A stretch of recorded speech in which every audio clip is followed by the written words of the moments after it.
On, I want you to imagine this with me. Sevens. It's a sweltering afternoon in the American West, late 19th century. Not a single cloud in the sky.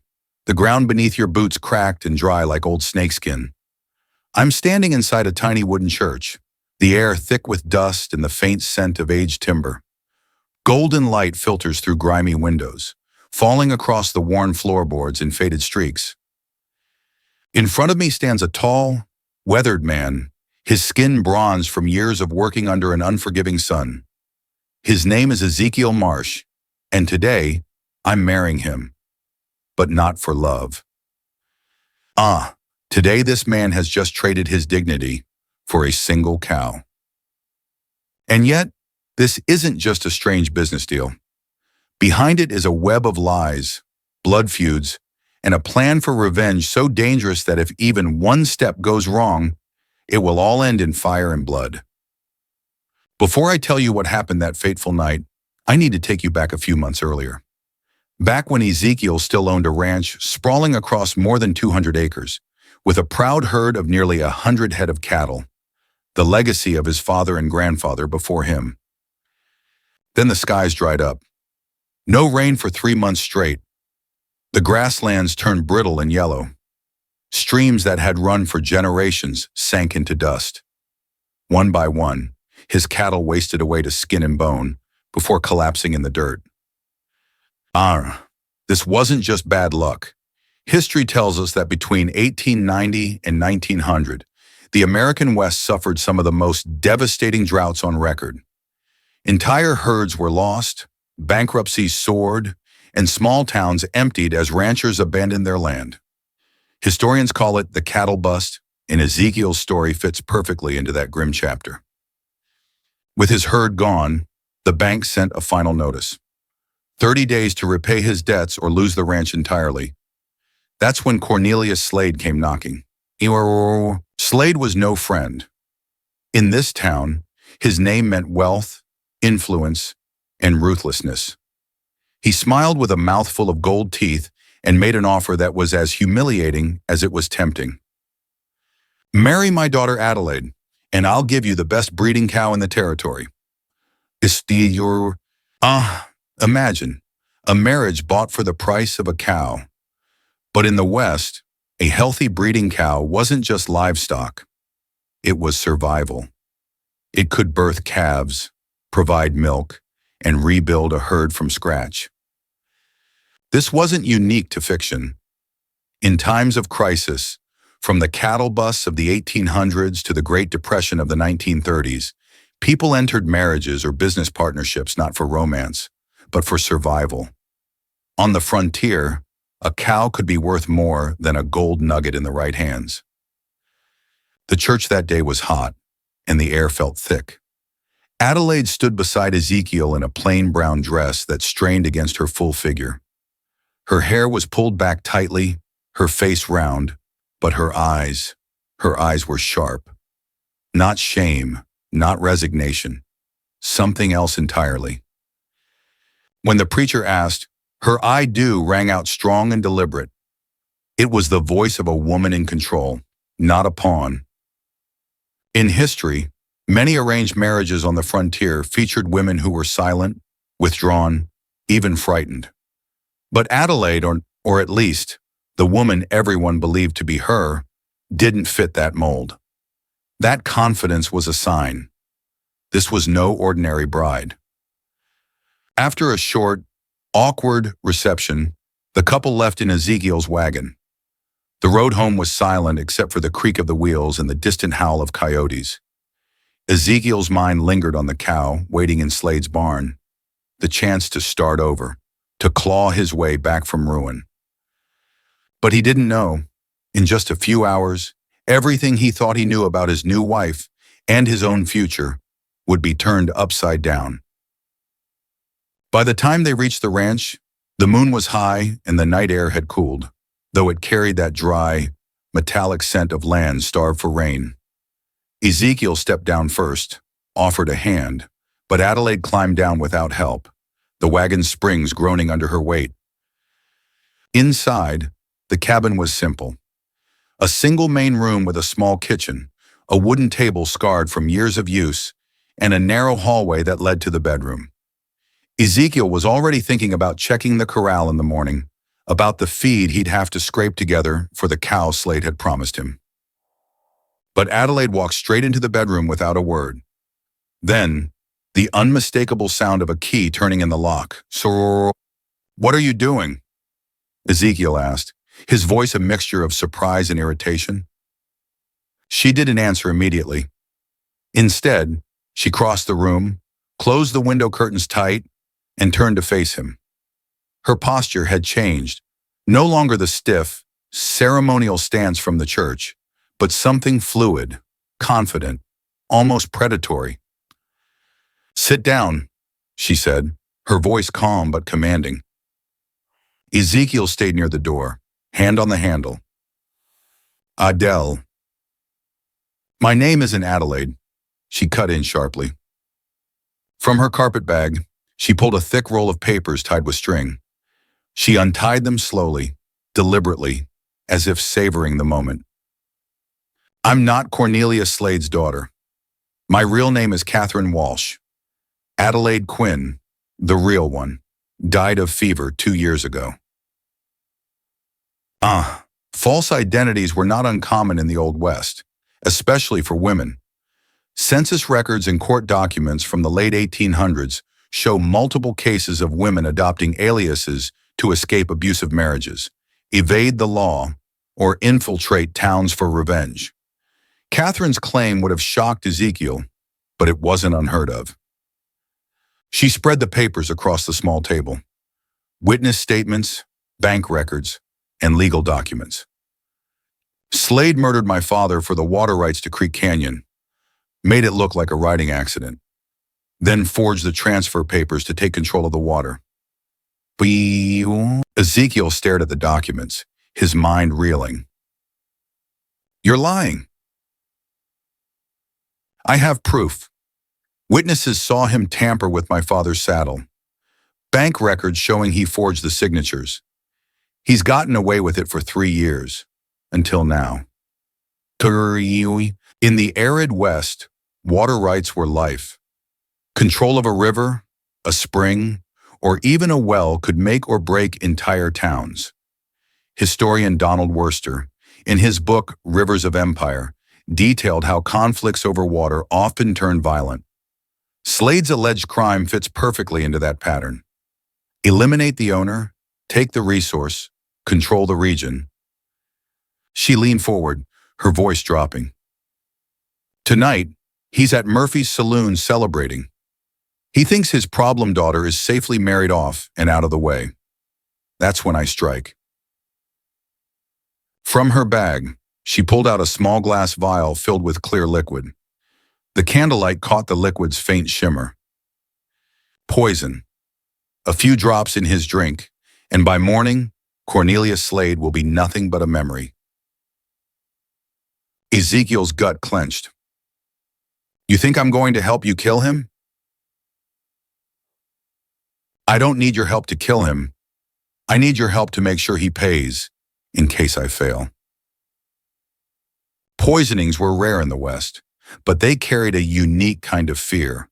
Silent, invisible, hard to detect. In court records from 1870-1900, arsenic was the most common, often sold as rat powder.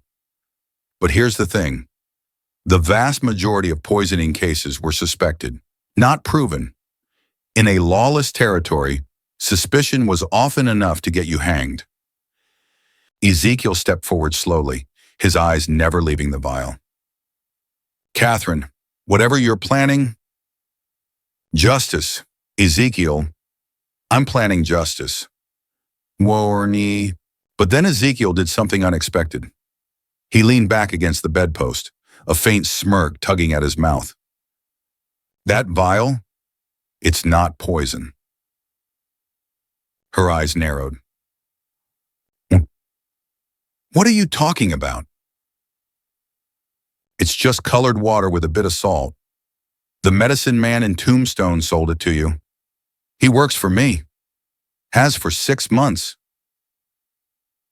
Catherine froze, her grip on the vial tightening. You've been watching me? You're not the only one Slade destroyed. The difference is, I've been patient.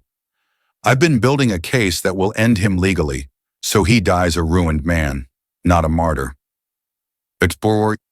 In Western history, some of the most effective takedowns of powerful outlaws and corrupt land barons weren't gunfights. They were slow, methodical legal traps. Take Sheriff Pat Garrett, who cornered Billy the Kid with months of intelligence work, or the Pinkerton detectives, who dismantled entire criminal networks by collecting witness accounts over years. Ezekiel wasn't just surviving, he was playing the long game. For a long moment, Catherine said nothing. She just stared at Ezekiel, the useless vial still clutched in her fist, breathing hard as though trying to decide whether to smash it against the wall or smash it against him. So you've been watching me, waiting, she said finally, her voice flat. Not just you.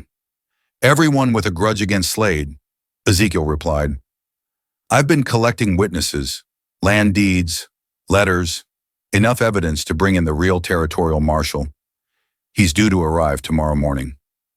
Eregi, she laughed bitterly. You think law is going to stop a man like Slade? The law works for him. Ezekiel shook his head. Not this marshal. He's federal, outside Slade's reach. That was a dangerous assumption. Historically, many territorial marshals were under local influence. Corruption ran so deep in certain frontier towns that federal appointments often became compromised within weeks. The Lincoln County War in New Mexico is a prime example. Marshals, sheriffs, and even judges switched sides depending on who paid them more. Catherine paced the small bedroom, her boots thudding against the warped floorboards. You want him humiliated. I want him dead. We're not the same. No, we're not, Ezekiel agreed. But we have the same enemy. And right now, the best way to beat him is to make sure he's behind bars before he knows we've even moved against him. She stopped pacing and studied him closely. And what if your marshal doesn't come? Nay, then we improvise. But until then, we don't go near him. No saloons, no confrontations. We stay quiet. This moment shows the two classic archetypes in revenge narratives. The avenger who wants swift, bloody justice, and the strategist who seeks a calculated takedown. In Old West history, both approaches had their moments of success, but strategists often survived longer. Immediate vengeance made for quicker graves. Finally, Catherine exhaled slowly. Fine, we'll wait. But if your marshal doesn't show, I'm finishing this my way. Ezekiel nodded. Deal. But until then, you do exactly what I say. They shook hands, not warmly, but like two generals agreeing to an uneasy truce before a battle. Handshakes in the West were binding, almost sacred. In the absence of written contracts, a handshake was as good as an oath. Breaking it wasn't just betrayal, it marked you as untrustworthy in a world where trust could mean life or death. That night, the wind howled outside, carrying with it the dry rattle of tumbleweeds scraping across the yard. Inside, Ezekiel sat at the small table, reading through the evidence Catherine had brought. Some of it matched what he already had. Some of it filled in missing gaps. Together, their combined files painted a damning picture of Cornelius Slade's empire. But in the West, truth was rarely enough. Someone always had to bleed before the law cared. We often imagine the West as a place where the law arrived quickly once evidence appeared. In reality, legal action could take months, even years, especially when the accused was powerful. Many victims never saw justice unless they took matters into their own hands. Catherine's impatience was rooted in that harsh reality. Just before dawn, the sound of distant hoofbeats cut through the stillness. Not slow, casual riding, but urgent, fast, a dozen horses or more. Ezekiel moved to the window and saw torches bobbing in the distance. His stomach dropped. "They're coming for us," Catherine whispered behind him. He ran through the possibilities. Who could have betrayed them? The medicine man was loyal. His witnesses were trusted. Then it hit him. "The preacher," Ezekiel said grimly. "Slade owns him." This detail might feel small, but it reflects a grim truth of frontier towns. Preachers often doubled as informants. In lawless areas, they heard confessions and gossip from every household, information they could sell to the highest bidder. Ezekiel grabbed his rifle from beside the bed. "There's a root cellar under the kitchen floorboards. Take the evidence, hide there, and don't come out until morning no matter what happens."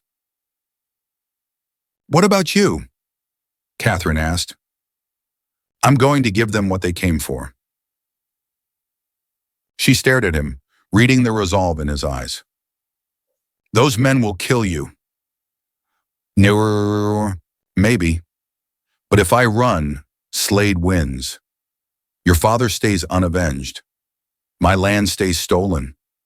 Adelaide's murder goes unanswered. I won't let that happen." The hoofbeats grew louder, the rhythm pounding through the dry ground like a war drum. Catherine clutched the bundle of papers to her chest, her breath sharp and shallow. Ezekiel could now make out the shapes of 6 riders, torches flaring, rifles glinting in the moonlight. At the center, astride a massive black gelding, was Cornelius Slade himself. His face, lit by torchlight, was twisted with a rage that made him look almost feral. "Stay in the cellar," Ezekiel ordered. "You're not my jailer," Catherine snapped back, but he was already moving toward the front door. When the riders reached the yard, Ezekiel's heart sank further. Among them, wearing a badge that caught the light, was the territorial marshal, the very man Ezekiel had been counting on to arrest Slade. "Ezekiel Marsh!" Slade's voice boomed across the distance. "Come out now, and maybe we'll let you live long enough to stand trial." Ezekiel stepped onto the porch, rifle at his side but ready. "Evening. Cornelius. Congratulations on the wedding. Your daughter's quite something." Slade laughed, a harsh, ugly sound. "That fat cow isn't my daughter, and you know it. Where's Catherine Walsh?" "Beep." The marshal spurred forward. "We know she killed the real Adelaide Quinn 2 years ago. We know she's been planning to murder Mr.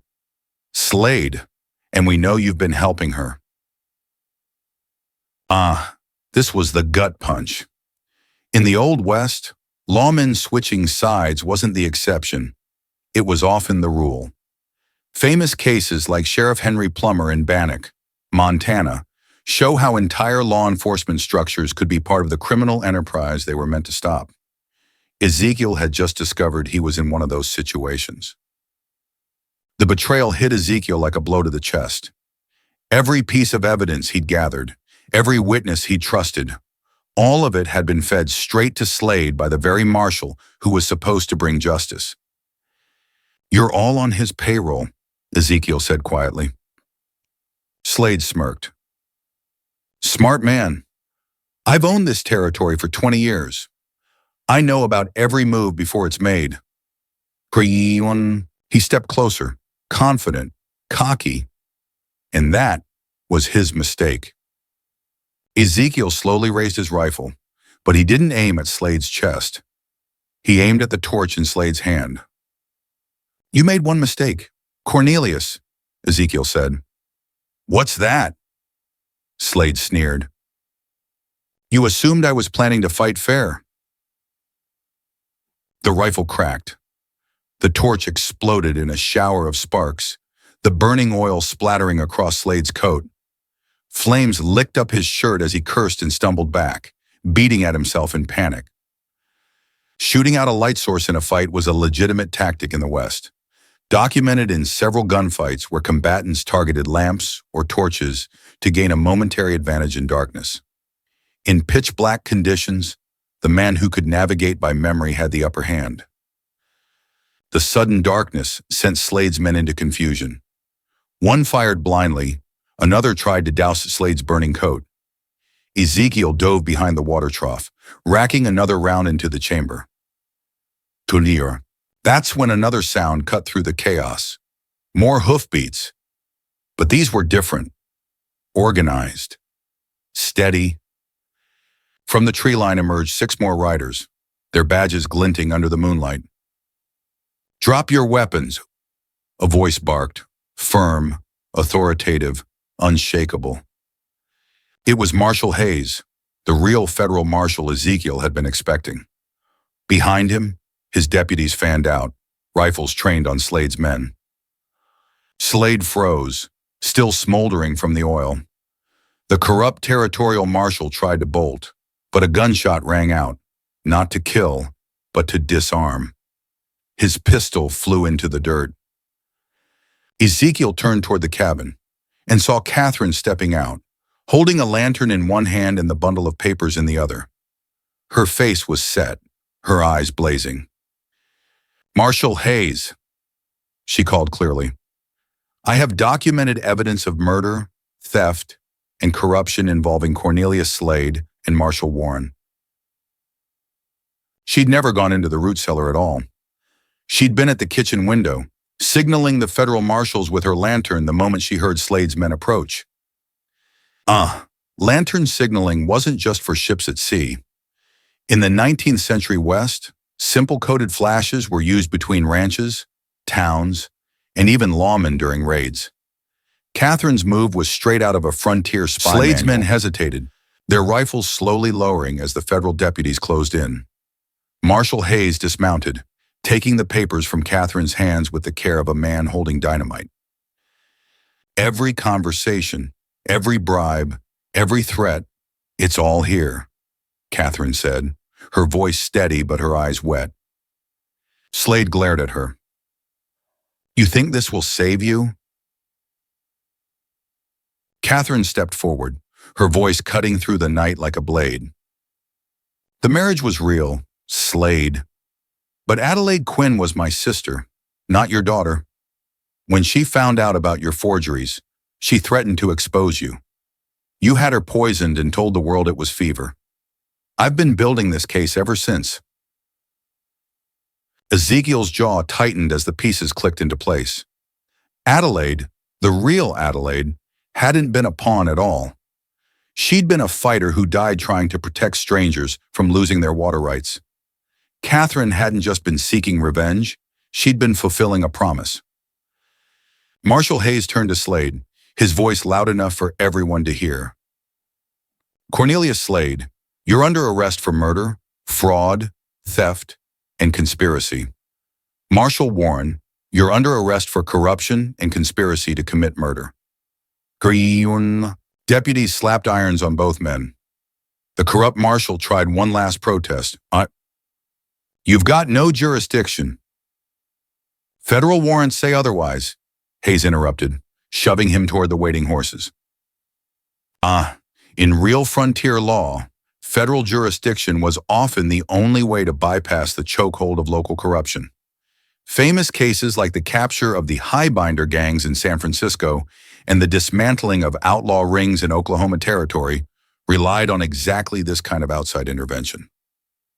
As the prisoners were led away, the yard fell quiet except for the shuffle of horses and the creak of saddles. The torchlight had faded, leaving only the silver wash of moonlight over the ranch. Ezekiel and Catherine stood there, side by side, 2 people who'd started the day as strangers, each with their own secret agenda, and ended it as unlikely allies bound by survival and shared loss. Ezekiel finally broke the silence. "So, what happens now?" Catherine gave him a small, tired smile, the first genuine one he'd seen from her. "Now we rebuild, together, the way Adelaide would have wanted."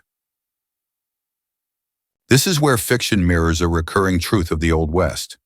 Survival often depended on forming alliances you never expected. Rivals became partners, strangers became family, and revenge sometimes transformed into something more enduring: rebuilding. The moral here is older than the West itself. Vengeance burns fast and bright, but justice builds something that lasts. Catherine's original plan would have ended with more blood, more suspicion, and probably her own death. Ezekiel's plan took longer, but it ended Slade's reign without making either of them outlaws. History tells us that the frontier was full of both endings, the quick trigger and the long game. But the people who lived to see their enemies truly fall were the ones who understood that sometimes the law, slow as it is, can be the sharpest weapon of all. If you enjoyed riding through this story with me, there's another tale waiting, one where destiny, courage, and a single decision change everything. Click the next video, and let's see where the trail leads.